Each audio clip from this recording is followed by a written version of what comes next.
ஏன் GPT down ஆகிற அளவுக்கு எல்லாரும் இமேஜஸ் ஜென்ரேட் பண்ணுவீங்க? ஆல்மோஸ்ட் 30 மினிட்ஸ் வரைக்குமே வந்துட்டு சாட் ஜிபிடி டவுன் ஆகியிருக்கு. அது மட்டும் இல்லாமல் சாம் ஆல்ட்மேன் அங்கே ட்விட்டரில் கதறாரு, GPUs are melting please chill out அப்படின்ற மாதிரி. இதெல்லாம் விடுங்க, சரி டைட்டிலில் போட்டிருந்தீங்களா இதனால வர இஷ்யூஸு, அந்த இஷ்யூஸை சொல்லுங்க அப்படின்ட்டு கேட்டிங்கன்னா சொல்கிறேன், மக்களுக்காக சொல்கிறேன் தலைவரே.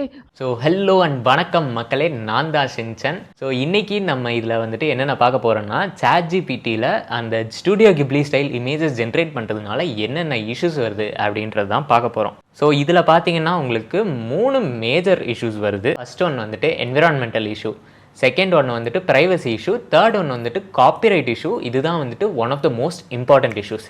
சரி, என்விரான்மெண்ட்டில் என்னென்ன இஷ்யூஸ் வருது அப்படின்றத பார்த்துருவோம். சாட் ஜிபிடி தண்ணி கன்சியூம் பண்ணுது. என்ன ப்ரோ சாட் ஜிபிடி தண்ணி குடிக்குதா அப்படின்ட்டு கேட்டிங்கன்னா அது இல்லை. நம்ம சாட் ஜிபிடியில் எந்த லார்ஜ் லாங்குவேஜ் மாடல் ரன் பண்ணுறதுனாலுமே ஆப்வியஸ்லி கிராஃபிக் கார்டில் தான் ரன் பண்ணுவாங்க. அண்ட் அது மட்டும் இல்லாமல் அந்த கிராஃபிக் கார்டுக்கு கூலிங்கெல்லாம் கண்டிப்பாக டேட்டா சென்டர் லெவலில் வந்துட்டு வாட்டர் கூலிங் தான் யூஸ் பண்ணுவாங்க.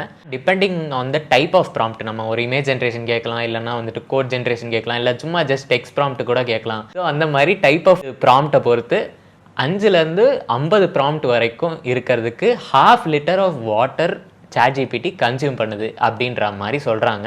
சரி 1/2 லிட்டர் தானே ப்ரோ, அது அவ்வளோ பெரிய நம்பர்லாம் கிடையாது அப்படின்னீங்கன்னா, சாட் ஜிபிடியில் வந்துட்டு டெய்லி ஆக்டிவ் யூசர்ஸ் மட்டும் 112 மில்லியன் யூசர்ஸ் இருக்காங்க. அதாவது 11.2 crore ஆக்டிவ் யூசர்ஸ் இருக்காங்க. 500 மில்லிலிட்டர் ஆஃப் வாட்டர் பர் டேக்கு ஒரு யூசருக்கு மட்டும் எடுத்துக்கலாம். அப்படி எடுத்ததுனாலே வந்துட்டு அரௌண்டு 5 கோடி லிட்டர் தண்ணி வந்துட்டு தேவைப்படும் ஒரு நாளைக்கு மட்டும். உங்களுக்கு வீக்லி ஆக்டிவ் யூசர்ஸ் பார்த்தீங்கன்னா 400 மில்லியன் வரைக்கும் யூசர்ஸ் இருக்காங்க. ஸோ இந்த மாதிரி இந்த அளவுக்கு வாட்டர் கன்சியூம் பண்ணுறப்போ ஆப்வியஸ்லி நம்மளுக்கு அது என்விரான்மெண்ட்லும் அஃபெக்ட் பண்ணும். சரி, செகண்ட் இஷ்யூ ஒன்று சொன்னீங்களே, அது என்னது ப்ரோ? Privacy issue. அது என்னது ப்ரோ அப்படின்னீங்கன்னா, ஆப்வியஸ்லி நம்ம அப்லோட் பண்ணுற இமேஜஸாக இருக்கட்டும் சரி, ஃபைல்ஸாக இருக்கட்டும் சரி, டெக்ஸ்ட்டு எதுவாக இருந்தாலுமே சாட் ஜிபிடி வந்து அவங்களோட மாடலை இம்ப்ரூவ் பண்ணுறதுக்காக யூஸ் பண்ணிக்குவாங்க.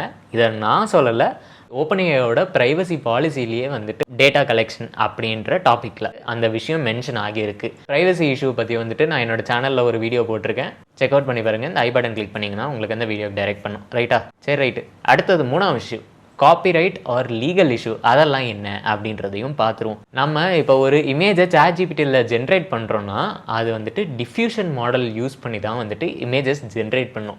அண்ட் மோஸ்ட் இஃப் நாட் எல்லா டிஃப்யூஷன் மாடல்ஸுமே பார்த்தீங்கன்னா உங்களுக்கு காப்பிரைட்டட் இமேஜஸில் தான் வந்துட்டு ட்ரெயின் ஆகியிருக்கும். சிம்பிளாக ஒரு அண்டர்ஸ்டாண்டிங் கொடுக்கணும்னா, நம்ம சும்மா ஒரு ப்ராம்ப்ட் தட்டின உடனே வந்துட்டு அது போயிட்டு டைரெக்டாக எடுத்துகிட்டு வந்துடாது.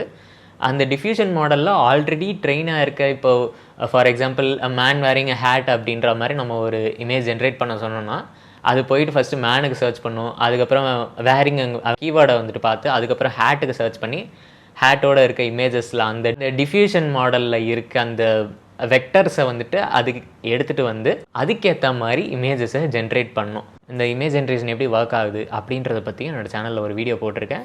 ஐ பட்டன் கிளிக் பண்ணிங்கன்னா அது உங்களுக்கு டேரக்ட் பண்ணால் இந்த வீடியோ முடிச்சதுக்கப்புறம் பாருங்கள். ரைட்டா? ஆப்வியஸ்லி இது காப்பிரைட்டட் இதில் ஜென்ரேட் ஆகுறதுனால ஒரு சில இஷ்யூஸ் வரும். இந்த இடத்துல வந்துட்டு பீப்புள் 2 விதமாக பிரிகிறாங்க. ஒன்று வந்துட்டு என்னன்ட்டு பார்த்தீங்கன்னா, அதோட பியூரஸ்ட் ஒரிஜினல் ஃபார்ம், அதாவது கிப்லியோட ஸ்டுடியோ கிப்லியோட ஆர்ட் ஸ்டைலுக்கு அது வந்துட்டு ஒரு பங்கம் விளைவிக்கிற மாதிரி இருக்குது, அது ஒரிஜினல் கிடையாது அப்படின்ற மாதிரி சொல்கிற ஒரு குரூப் ஆஃப் பீப்புள் இருக்காங்க. இன்னொன்று வந்துட்டு எனக்கு சீப்பாக பெஸ்ட்டாக வந்துட்டு ஃபாஸ்ட்டாகவும் இது கிடைக்குது, இது அந்த ஆர்டிஸ்ட் வந்துட்டு அவ்வளோ நேரம் உட்காந்து வரையணும்னு இல்லை, ஈஸியாக கிடைக்குது அப்படின்ற மாதிரியும் வந்துட்டு ஒரு குரூப் ஆஃப் பீப்புள் இருக்காங்க. இந்த கிப்லிங்கிறீங்களே, அதுனா என்னென்னு தெரியாமல் நிறைய பேர் வந்துட்டு இமேஜ் ஜென்ரேட் பண்ணியிருக்காங்க. ஸோ ஷார்ட்டாக அது என்ன அப்படின்ட்டு பார்த்துருவோம். கிப்லி அப்படிங்கிறது it is a studio based of Japan. 4 பேர் வந்துட்டு அதோட ஃபவுண்டர்ஸு. அதில் one of the most important person, அந்த சேர்மேனாக அண்ட் கோஃபவுண்டர்ஸாக இருக்கிறது யார் அப்படின்ட்டு பார்த்தீங்கன்னா ஹயோ மியாசாக்கி அப்படின்ற ஒருத்தர் தான். அண்ட் இந்த ஸ்டுடியோ வந்துட்டு very famous for few anime films. என்னென்னு பார்த்தீங்கன்னா spirited away, my neighbour Totoro, graveyard of fireflies and Kiki's delivery service and Howl's moving castle etcetera etcetera அப்படின்ட்டு நிறைய ஒரு ஜெம் ஆஃப் மூவிஸ்லாம் வந்துட்டு அவங்க இது பண்ணியிருக்காங்க. ஆப்வியஸ்லி அனிமேஷன் தான், பட் ட்ரை பண்ணி பாருங்கள், ரொம்பவே பியூட்டிஃபுல்லாக இருக்கும். இந்த மூவிஸில் அவங்க யூஸ் பண்ணுற அனிமேஷன் ஸ்டைல்லாம் எப்படி இருக்கும் அப்படின்னு பார்த்தீங்கன்னா, ஒரு மாதிரி ட்ரீமியாக அப்படியே லேண்ட்ஸ்கேப்லாம் பியூட்டிஃபுல்லாக இருந்துட்டு ஒரு கம்ஃபர்டபுளாக இருக்கும். இப்போ நம்ம ஒரு ஈவினிங்கு ஒரு 3 மணி 4 மணிக்கு அந்த வெயில் இருக்கும், பட் நல்லா மழை வர மாதிரி இருக்கும். அந்த டைமில் அப்படியே ஒரு பாப்கார்னோ பஜ்ஜியை வச்சு உட்காந்துட்டு அந்த மூவி அப்படி உட்காந்து பார்த்தோன்னா ஒரு மாதிரி அப்படியே கம்ஃபர்டபுளாக ஒரு வார்ம் ஹக் அந்த மாதிரி இருக்கும் அந்த மூவிஸ்லாம். இந்த மூவிஸ்லாம் இவ்வளோ டீட்டெயில்டாக அவ்வளோ பியூட்டிஃபுல்லாக அழகாக ட்ரீமியாக அந்த சப்பியாக இருக்கிறதுக்கு காரணம் என்ன அப்படின்ட்டு பார்த்தீங்கன்னா, உங்களுக்கு அந்த கிப்லி ஸ்டைல் இமேஜஸ் அனிமேஷன்ஸ் எல்லாமே வந்துட்டு அதை அனிமேட் பண்ணுறதுக்கு ஒரு சில டைம் டேஸ்லேருந்து வீக்ஸ்லேருந்து மந்த்ஸ் வரைக்கும் கூட வந்துட்டு அனிமேட் பண்ணுவாங்க ஃபார் அ சிங்கிள் சீனுக்கு.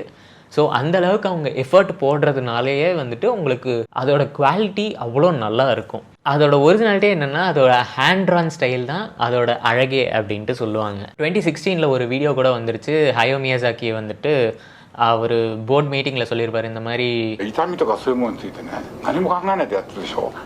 極めて不愉快ですよね。そんなに気持ち悪いものをやりたいなら勝手にやってればいいだけで、僕はこれを自分たちの仕事をつなげたいとは全然思いません。極めて何か生命に対する侮辱を感じます。சரி, இதெல்லாம் ஓகே ப்ரோ. நான் இப்போ இமேஜ் ஜென்ரேஷன் இதில் பண்ணுறதுனால என்னென்னா, கிப்லி ஸ்டைலில் இமேஜ் ஜென்ரேட் பண்ணுறதுனால இதில் என்ன இஷ்யூஸ் வருது அப்படின்ட்டு பார்த்தீங்கன்னா, ஃபஸ்ட்டு காப்பிரைட் இன்ஃப்ரின்ச்மெண்ட். நான் ஆல்ரெடி சொன்ன மாதிரி இமேஜஸ் எல்லாம் காப்பிரைட்டட் கண்டென்ட்டில் தான் ட்ரெயின் ஆகியிருக்கும். ஸ்டுடியோ கிப்லியோட எல்லா மூவிஸுமே வந்துட்டு காப்பிரைட்டட் கண்டென்ட் தான். ஸோ அந்த ஸ்டைலில் இது பண்ணதுன்னா கண்டிப்பாக அது காப்பிரைட்டட் கண்டென்ட்டில் தான் ட்ரெயின் ஆகிருக்கும். It is entirely copyright infringement. அதில் அந்தளவுக்கு ஹார்ட் ஒர்க் இல்லை, ஒரிஜினாலிட்டி கிடையாது. அது ஏதோ ஒரு ப்ராம்ப்ட் போடுறோம் வந்துடுச்சு அப்படின்ற மாதிரி ஒரு ஜீரோ எஃபர்ட் இது மாதிரி தான் எனக்கு தோணுது. நீங்கள் இதை பற்றி என்ன நினைக்கிறீங்க அப்படின்றத கமெண்ட் பண்ணுங்கள். இதெல்லாம் தான் வந்துட்டு நான் பேசணும்னு நினச்சேன். எல்லோரும் வந்துட்டு அந்த இமேஜஸ்லாம் ஜென்ரேட் பண்ணி போட்டுட்ருக்காங்க. I am happy. அது ஒரு சிலது பார்க்குறதுக்கு ரொம்பவே க்யூட்டாலாம் இருக்குது. But this is the truth behind it அப்படின்றத நான் சொல்லணும்னு நினச்சேன். I hope this video was informative. So அடுத்த வீடியோவில் பார்ப்போம். என்ன பாய்.